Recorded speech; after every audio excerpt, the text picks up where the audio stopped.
Hello and welcome to the transcription explanation of this design.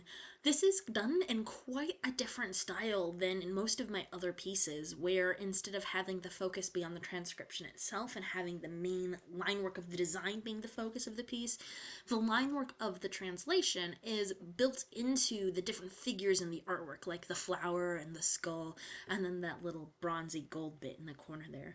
And this is a poem that I wrote. It is of my own making entirely, and the translation has a little bit of a pick your own adventure aspect to it, where it makes sense whether you start reading with the bronzy gold bit, the flower, or the skull. So the direct translation kind of changes based on what you want to read first. This canvas was also something quite a bit extraordinary. It is a piece of the old Indiana State Sanatorium. So there's a lot of history behind the 100 and change-year-old wood that was found on a old tuberculosis facility that was then used as a failed mental health facility. So yeah, lots of history behind these walls and lots of kind of spooky history too. But this piece was meant to not lean super hard into the supernatural spooky and more into the nature of life and death and stuff like that. So before I read it letter by letter, the translation of the little bronzy gold bit is a wise soul sees, and then in the flower it says beauty, and then in the skull it says in death. And then going around the skull in the kind of little glowy halo thing, it says, for death gives context to life. And as I said earlier, you can read that in a couple different ways. So if we start with the skull, it says, in death, a wise soul sees beauty, for death gives context to life. Or we can start with the flower, it says, beauty, in death, a wise soul sees, for death gives context to life. And that for death gives context to life can also be kind of stuck anywhere in the design. But yeah, so let's go ahead and read it letter by letter. So I'm going to start with this start marker here. So you have this shape is that circle with a little ball around it. Well, a little ball with a little half circle around it, and that tells you where to start and which direction counterclockwise is. And our first word circle here has just one little vowel on it, and that's the letter A, because it's outside of our word circle. Then, moving on to our next word, because one word, two words, three words, four words in this little sentence circle. This next word starts with a shallow divot, so that means in the grid above me, we're going to be in the third row, and there are two lines attached to that, so that would be a W. Then an I has a line going inwards. So that's our I. And vowels are these little circles here. And that's the difference between the big circles for the consonants and the little circles for the vowels. And then our last letter is like the W, well, second to last letter because there's that vowel here. Our last consonant has one, two, three lines on it. So it's right next to the W in the grid above me. It's the S because it's a shallow divot with three lines. And then we have our E centered on the line of our word circle, so W-I-S-E. And then here's another S, a shallow divot with one, two, three lines. So this here and this here, it's just line modifiers. So it's not another consonant. It's not making that like a double L or anything. But there's another S. O is positioned internally. A U has a line going outwards. And then that L has one, two, three dots on a floating circle inside our word circle. So that's soul. And then we have an S with one, two, three lines.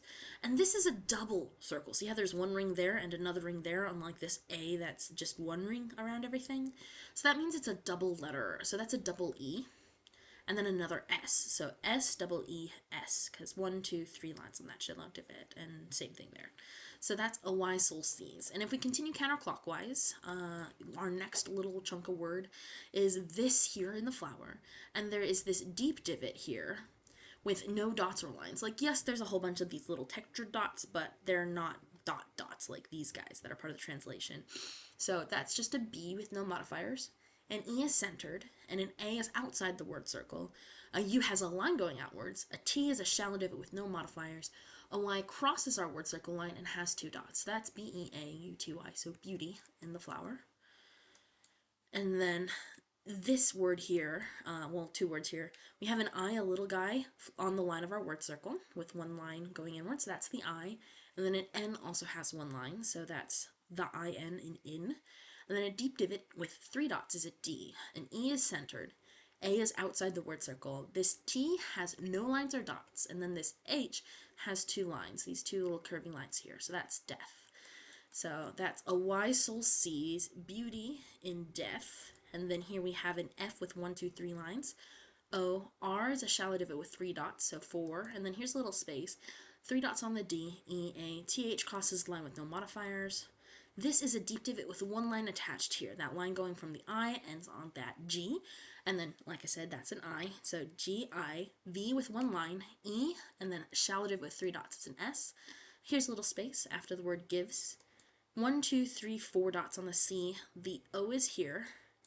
And then the N has 1 line coming from it. T, shallow divot, no mods. E, X crosses the line with 2 lines. T, so that's the word context. T, shallow divot, no modifiers. O, internal. L has 3 dots. I has a line going inwards. This F, it's pretty tricky to see these lines in this picture, but there's 1, 2, 3 there on that deep divot. And then there's our period. Our E. No, E. There's no period. So, F-E. So, E looks like a period if you're looking on the word circle. Instead of the sentence circle. If this period, well, if this E were on this circle, it would be a period, not an E. So I kind of misspoke there. That is a correct E. But yeah. So again, reading everything all together, it says, a wise soul sees beauty in death, for death gives context to life. And that's that design.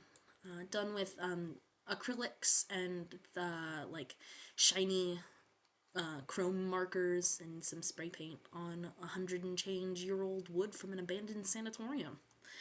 So yeah,